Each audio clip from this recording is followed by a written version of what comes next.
मराठा समाजावर राजकीय अन्याय करून झोपीची सोंग घेतलेले जिल्ह्याचे पालकमंत्री जयकुमार गोरे, आमदार देवेंद्र कोटे, शहर अध्यक्ष रोहिणी तडवळकर यांना जागा करण्यासाठी आणि आमच्या समाजाच्या मागण्याकडे लक्ष देण्यासाठी आणि न्याय देण्यासाठी मुख्यमंत्री देवेंद्र फडणवीस, प्रदेश अध्यक्ष रवींद्र चव्हाण, आमदार विजय देशमुख, आमदार सुभाष देशमुख, आमदार सचिन कल्याण शेट्टी, आमदार समाधान अवतडे यांना जागा करण्यासाठी आज आम्ही मराठा समाजाने ठाईनाद आंदोलन आम्ही तिथे केलेलं आहे।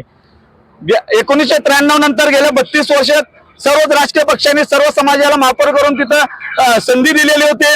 भाजपची सत्ता आल्यानंतर वरिष्ठ भाजपच्या लोकांकडे आम्ही सातत्याने मागणी करत होतो।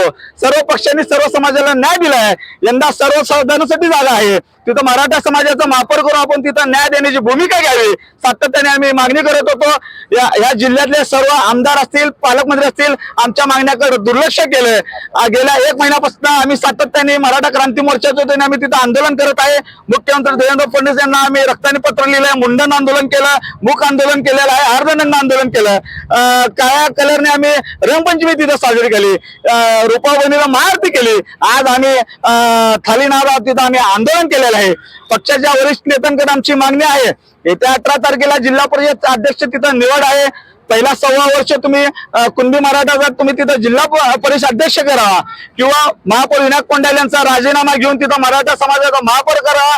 2.5 वर्षाचा हा महापौर कार्यकाळ आहे। 2.5 वर्षानंतर तिथं परत चिठ्ठी निघणार आहे। रोटेशन पद्धत चिठ्ठी असल्यामुळे सर्वसाधारणची चिठ्ठी नसणार आहे।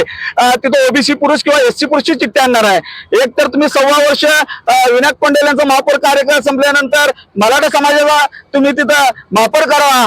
जसं लोकसभेला मराठा समाजाने तुम्हाला मतपेटीतून तुम्हाला उत्तर दिलेलं आहे, विधानसभेला मराठा समाज तुमच्या सोबत होता म्हणून तुम्ही सत्तेत आलात। महापौर निवडीनंतर जिल्हा परिषदची तिथं निवडणूक होती, मराठा समाजाला महापौर न केल्यामुळं भाजपचं जे मिशन 55+ तिथं जे जिल्हा परिषद सदस्य निवडून आणण्याचं स्वप्न होतं, मराठ्यांनी तिथं 38 वर त्यांचं रथ तिथं रोखलेलं आहे। जर 18 तारखेला जिल्हा परिषद अध्यक्ष केलं नाही, 1.25 वर्ष महापौरचा निर्णय यांनी घेतला नाही, तर येणाऱ्या काळात संपूर्ण सोलापूर शहर जिल्ह्यासहित महाराष्ट्रात मराठा समाज रस्त्यावर उतरून 2029 पर्यंत आम्ही सातत्याने तुम्ही जे अन्याय केला त्याचा आम्ही संपूर्ण तालुका फिरून आम्ही संपूर्ण आम्ही तिथं समाजाला सांगणार आहे। आणि 29ला संपूर्ण महाराष्ट्रामध्ये नक्कीच मराठा समाज तुम्हाला मतपेटीतून तिथं उत्तर दिल्याशिवाय स्वस्थ बसणार नाही।